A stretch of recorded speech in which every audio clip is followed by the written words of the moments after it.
नमस्कार दोस्तों, superfast series में आपका स्वागत है। तो आज हम आप लोगों के लिए एसएससी जीडी का जीके जीएस का ये टेस्ट सीरीज लेके आ गए हैं और इसमें टोटल 25 क्वेश्चन है, क्योंकि आपके एग्जाम में भी जीके से 25 क्वेश्चन पूछा जाएगा।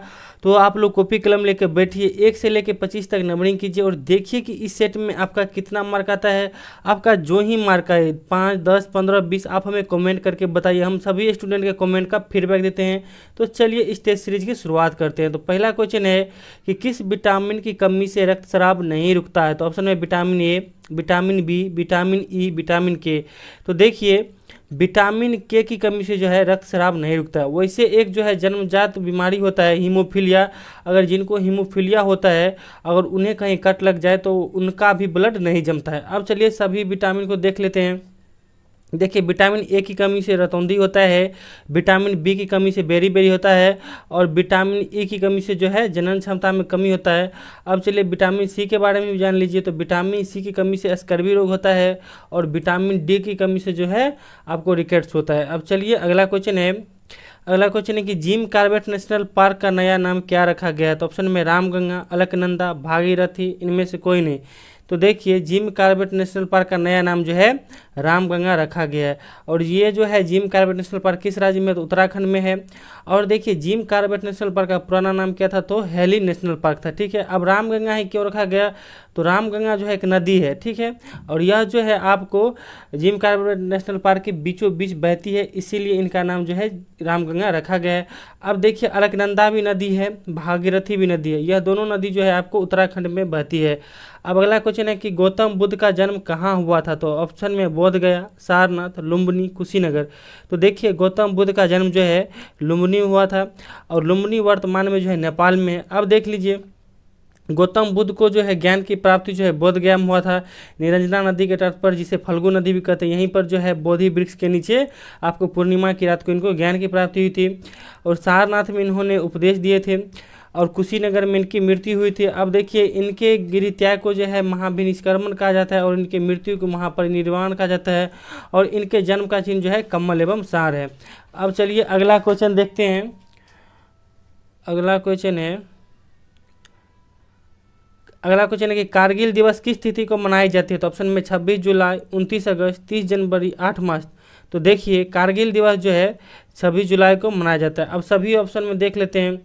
29 अगस्त को देखिए, 29 अगस्त को जो है राष्ट्रीय खेल दिवस मनाया जाता है, क्योंकि इसी दिन जो है आपको ध्यानचंद जी का जन्म हुआ था और उन्हीं की याद में जो है आपको राष्ट्रीय खेल दिवस मनाया जाता है। अब देखिए 30 जनवरी को जो है शहीद दिवस मनाया जाता है, क्योंकि 30 जनवरी 1948 को जो है नाथूराम गोडसे ने गांधी जी को गोली मार दिया था और वह उस दिन शहीद हो गए थे। अब 8 मार्च को देखिए अंतर्राष्ट्रीय महिला दिवस मनाया जाता है। अब अगला क्वेश्चन देखते हैं कि दिल्ली चलो का नारा किसने दिया था। तो ऑप्शन में महात्मा गांधी, सुभाष चंद्र बोस, जवाहरलाल नेहरू और एक है आपको कोई डी में है कोई नहीं। देख लीजिए छोटा करके थोड़ा दिखाते हैं, डी में है कोई नहीं। तो आपको दिल्ली चलो का नारा जो है किसने दिया था, सुभाष चंद्र बोस ने दिया था। और आपको तुम मुझे खून दो मैं तुम्हें आज़ादी दूंगा, यह भी नारा जो है सुभाष चंद्र बोस ने दिया था। करो या मरो का नारा किसने दिया था, महात्मा गांधी ने दिया था। जय जवान जय किसान का नारा किसने दिया था, तो लाल बहादुर शास्त्री ने दिया था। ठीक है, अब देखिए अगला क्वेश्चन देखते हैं, इसको थोड़ा बड़ा कर लेते हैं। अगला क्वेश्चन देखिए कि भारत का पहला ट्रांसजेंडर विश्वविद्यालय किस राज्य में बना है। तो ऑप्शन में उत्तर प्रदेश, उत्तराखंड, मध्य प्रदेश, राजस्थान। तो भारत का पहला ट्रांसजेंडर विश्वविद्यालय जो है कहाँ बना है, उत्तर प्रदेश में बना है। आपको बताते हैं कि देखिए और भारत का पहला ट्रांसजेंडर राजदूत कौन बनी है, तो गौरी सांबत बनी है। ठीक है, अब आपको चलिए अगला क्वेश्चन देखते हैं। अगला क्वेश्चन है कि किस राज्य में जनसंख्या घनत्व सबसे कम है। तो ऑप्शन में बिहार, अरुणाचल प्रदेश, गोवा, असम। तो देखिए सबसे ज़्यादा जनसंख्या घनत्व किस राज्य की है और सबसे कम, ये दोनों बताएंगे। तो पहले तो क्वेश्चन में है कि सबसे कम जनसंख्या घनत्व किस राज्य की है, वो देखते हैं।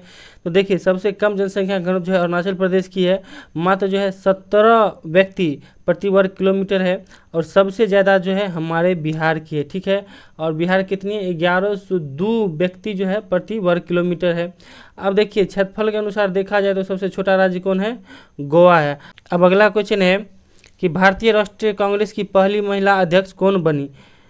तो ऑप्शन में सरोजनी नायडू, एनी बेसेंट, लीला सेठ, सुरेखा यादव। तो देखिए भारतीय राष्ट्रीय कांग्रेस की पहली महिला अध्यक्ष कौन है, तो देखिए यहाँ आपको ये ध्यान देना होगा कि पहली भारतीय और डायरेक्ट अगर पूछे महिला डायरेक्ट यानी महिला अध्यक्ष तो इस पे ध्यान रखिएगा। तो भारतीय राष्ट्रीय कांग्रेस की पहली महिला अध्यक्ष अगर पूछे तो एनी बेसेंट मारिएगा जो कि 1917 में अध्यक्षता की थी। और पहली भारतीय महिला पूछे तो सरोजनी नायडू जो कि 1925 में अध्यक्षता की थी। और भारतीय राष्ट्रीय कांग्रेस की स्थापना कब हुआ था तो 1885 में हुआ था।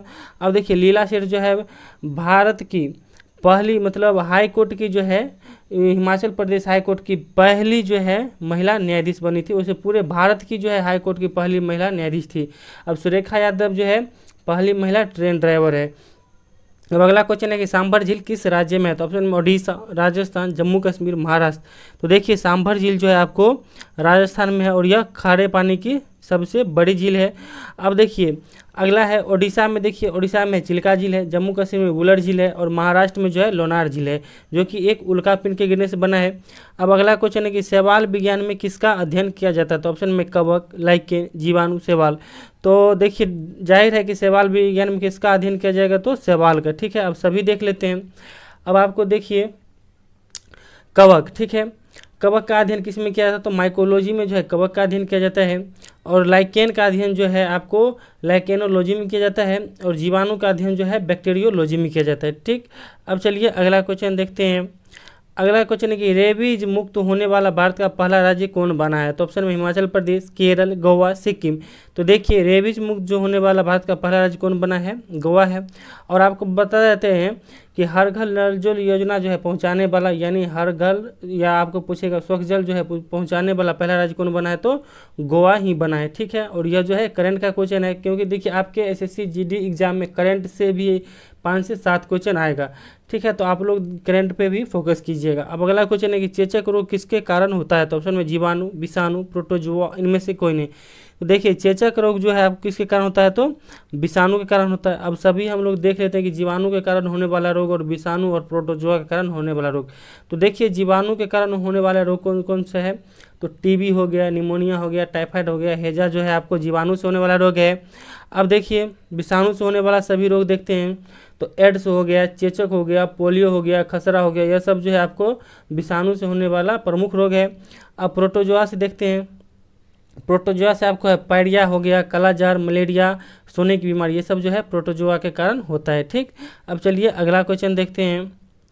अगला क्वेश्चन है कि गेहूं का उत्पादन सबसे ज़्यादा किस राज्य में होता है तो ऑप्शन में पंजाब, उत्तर प्रदेश, बिहार, असम। तो देखिए गेहूं का उत्पादन जो है सबसे ज़्यादा उत्तर प्रदेश में होता है, मगर यदि प्रति हेक्टेयर की बात की जाए तो पंजाब में सबसे ज़्यादा होता है। ठीक है, और अपने बिहार में सबसे ज़्यादा क्या होता है आप लोग कमेंट करके बताइएगा, हमें तो पता नहीं है कि क्या होता है सबसे ज़्यादा। ठीक ना, अब अगला क्वेश्चन है कि इलेक्ट्रॉन की खोज किसने की थी तो ऑप्शन में J Thomson, James Chadwick, Rutherford, कोई नहीं। तो देखिए इलेक्ट्रॉन की खोज जो है जे थॉमसन ने किया था। अब आपको बताते हैं कि देखिए रह गया प्रोटॉन की बात बताते हैं। तो देखिए प्रोटॉन में क्या होता है ना कि कहीं कहीं आपको रदरफोर्ड दिया रहता है और किसी पुस्तक में जो है गोल्डस्टीन दिया रहता है। ठीक है, तो प्रोटॉन में यदि कहीं ऑप्शन में आए रदरफोर्ड तो वो मारिएगा, अगर गोल्डस्टीन आता है तो वो भी आप लोग मारिएगा। ठीक है, तो ऑप्शन अनुसार वहाँ चलना है। अब देखिए न्यूट्रॉन की खोज किसने किया था तो जेम्स चैडविक ने किया था। ठीक है, अब अगला क्वेश्चन है कि बंगाल विभाजन कब हुआ था तो ऑप्शन में 1885, 1905, 1906, 1911। तो देखिए बंगाल विभाजन जो है आपको किस वायसराय के काल में हुआ था तो लॉर्ड कर्जन के समय में 1905 में हुआ था। और बंगाल विभाजन रद्द किसके समय में हुआ था तो लॉर्ड हार्डिंग के समय में 1911 में हुआ था। अब देखिए 1885 में जो है भारतीय राष्ट्रीय कांग्रेस की स्थापना हुआ था और 1906 में जो है आपको मुस्लिम लीग की स्थापना हुआ था आगा खां के नेतृत्व में ढाका में। ठीक है, अब चलिए अगला क्वेश्चन देखते हैं। अगला क्वेश्चन है कि हर्षचरित के लेखक कौन है तो ऑप्शन में कलहन, कालिदास, बाणभट्ट, प्रेमचंद। तो देखिए हर्षचरित के लेखक कौन है तो बाणभट्ट है। अब देखिए सभी का देख लेते हैं, राजतरंगी के लेखक कौन है कलहन है। अब देखिए कालिदास की कुछ पुस्तकों को देख लेते हैं, अभिज्ञान शकुंतलम हो गया, मृच्छकटिकम हो गया, ऋतु संहारंग हो गया, ये सब जो है कालिदास की पुस्तकें हैं। और प्रेमचंद की भी देख लेते हैं, गोदान हो गया, निर्मला हो गया, गबन हो गया, रंगभूमि हो गया, ये सब जो है प्रेमचंद की पुस्तकें हैं। अब अगला क्वेश्चन देखते हैं, थोड़ा इसको छोटा कर लेते हैं। देखिए अगला क्वेश्चन है कि निम्न में कौन सा झील उल्कापिंड के गिरने से बना है तो ऑप्शन में सांबर झील, लोनार झील, चिल्का झील, लोकटक झील। तो देखिए उल्का पिंड के गिरने से कौन सा झील बना है, तो लोनार झील बना है, जो कि महाराष्ट्र में है। सांबर झील कहाँ है, राजस्थान में है। चिल्का झील ओडिशा में है। और लोकटक झील जो है मणिपुर में है। और इसी झील में एकमात्र जो है पार्क केबुल लामजाओ पार्क जो है तैरता हुआ पार्क है, ठीक है, भारत का। अब अगला क्वेश्चन है कि कौन भारतीय वायुसेना में शामिल होने वाली जम्मू कश्मीर की पहली महिला फाइटर पायलट बनी है, तो यह करंट का क्वेश्चन है। ऑप्शन में फरहत हाशमी, खुशबू परवीन जो कि हमारी स्टूडेंट है, ठीक है, ऑप्शन में हम दे दिए उनका नाम, माविया सुदन, कोई नहीं। तो देखिए जम्मू कश्मीर की पहली महिला फाइटर पायलट कौन बनी है, तो माविया सुदन बनी है। और भारत की सबसे पहले कौन बनी थी, तो भावना कंठ बनी थी, जो कि अपने बिहार दरभंगा की है वो। अब चलिए अगला क्वेश्चन देखते हैं। अगला क्वेश्चन देखिए, अगला क्वेश्चन है कि दिल्ली के लाल किला को किसने बनाया, तो ऑप्शन में अकबर, शाहजहां, जहांगीर, बाबर। तो देखिए दिल्ली के लाल किला को किसने बनाया था, तो इसको बनाया था शाहजहां ने। अब देखिए शाहजहां द्वारा निर्मित बहुत सारे ये आपको इमारत देख लेते हैं, जैसे हो गया ताजमहल हो गया, लाल किला हो गया, जामा मस्जिद हो गया, मोती मस्जिद, ये सब जो शाहजहां ने बनाया था। अब अकबर के द्वारा भी देख लेते हैं, बुलंद दरवाज़ा हो गया, आगरा किला हो गया।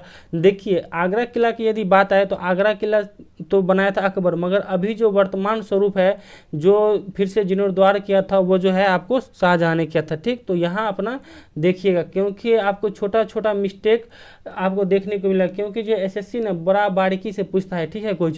और इलाहाबाद का किला भी अकबर ने बनाया था। तो चलिए अब अगला देखते हैं। जहांगीर जो है जम्मू कश्मीर में शालीमार बाग जो है, यह जो है जहांगीर ने बनाया था, ठीक है। अब सभी का मकबरा भी देख लीजिए। अकबर का मकबरा जो है सिकंदरा में है, शाहजहां का आगरा में है, जहांगीर का मकबरा लाहौर में है, और बाबर का मकबरा जो है काबुल में, ठीक। अब अगला क्वेश्चन है कि मौलिक अधिकार कहाँ से लिया गया है, तो ऑप्शन में अमेरिका, रूस, ब्रिटेन, आयरलैंड। तो देखिए मौलिक अधिकार जो है आपको अमेरिका से लिया गया है, रूस से मौलिक कर्तव्य लिया गया है, संसदीय प्रणाली ब्रिटेन से लिया गया है, और नीति निर्देशक तो जो है आयरलैंड से लिया गया है। अब अगला क्वेश्चन है कि रक्त का पीएच मान कितना होता है, तो ऑप्शन में 2.4, 7.4, 7, 6। तो देखिए रक्त जो है एक क्षारीय पदार्थ है, और रक्त का पीएच मान कितना होता है, 7.4 होता है, ठीक है। और देखिए मानव के शरीर में रक्त जो है उसके भार का 7% अप्रोक्स पाया जाता है, ठीक है। अब देखिए सर्वदाता रक्त समूह कौन हो गया, तो वो निगेटिव होता है। अगर एसएससी पूछे तब, नहीं तो अगर वो भी आए तो आप मार सकते हैं। और सर्वग्राही जो है ए बी है, ठीक। अब चलिए अगला क्वेश्चन देखते हैं। इंसुलिन की कमी से कौन सा रोग होता है, तो ऑप्शन में टाइफाइड, मधुमेह, टीबी, पोलियो। तो देखिए इंसुलिन की कमी से जो है मधुमेह रोग होता है। अब देखिए टाइफाइड जो है दूषित जल पीने से, मगर जो कि एक जीवाणुजनित रोग है, ठीक है, यह दूषित जल पीने से होता है। और देखिए टीबी भी जो है आपको जीवाणु के कारण होता है, और पोलियो जो है वायरस के कारण होता है, ठीक। अब अगला क्वेश्चन है कि आईसीसी T20 वर्ल्ड कप 2021 का आयोजन कहाँ किया जाएगा, तो ऑप्शन में England, Bharat, UAE and Oman, Bangladesh. तो देखिए आईसीसी T20 पुरुष वर्ल्ड कप 2021 का आयोजन जो है यूएई एवं ओमान में होगा। अब अगला क्वेश्चन है कि भारत में पूर्ण रूप से मलेरिया उन्मूलन का लक्ष्य कब तक रखा गया है, तो ऑप्शन में 2022, 2024, 2025, 2030। तो देखिए मलेरिया उन्मूलन का लक्ष्य भारत में जो है 2030 तक रखा गया है, और 2030 में HIV एड्स जो है समाप्त करने का भी लक्ष्य रखा गया है, ठीक है। अब सभी को देख लेते हैं। देखिए 2022 तक जो है भारत सरकार सबके लिए आवास और किसानों की आय दुगुना करने का लक्ष्य रखा है। और 2024 में देखिए हर घर नल जल और फिर डिजिटल रेडियो लॉन्च करने का जो है लक्ष्य 2024 तक रखा है। और 2025 में देखिए क्या कहते हैं, विश्व की तीसरी बड़ी अर्थव्यवस्था बनना और भारत को जो है टीबी मुक्त करना जो है 2025 तक लक्ष्य रखा है। तो इसे आप लोग जरूर याद रखेंगे। और अगला क्वेश्चन है कि वर्तमान में भारत के वायुसेना अध्यक्ष कौन है, तो ऑप्शन में है मनोज मुकुंद नरवणे, एडमिरल करमबीर सिंह, वी.आर. चौधरी, और डी में कोई नहीं। तो देखिए आप लोग इस क्वेश्चन का आंसर जो है कमेंट में दीजिएगा, क्योंकि ये करंट का क्वेश्चन है और हाल फिलहाल में ही जो है वायुसेना अध्यक्ष बदले हैं। तो आप लोग से इतना अपेक्षा करेंगे कि आप लोग इसका जवाब देंगे। तो यह वीडियो कैसा लगा प्लीज़ इस वीडियो को लाइक कीजिए, क्योंकि आप लोग जितना से जितना लाइक करेंगे उतना हमें बेनिफिट मिलेगा, क्योंकि आपके एक लाइक से जो है यूट्यूब 20 से 30 इंप्रेशन यानी 20 से 30 आदमी के पास भेजता है। तो आप लोग प्लीज़ अभी सपोर्ट कीजिए और ज़्यादा से ज़्यादा लाइक कीजिए। तो चलिए थैंक यू। अब अगले सीरीज का वेट कीजिए। Thank you.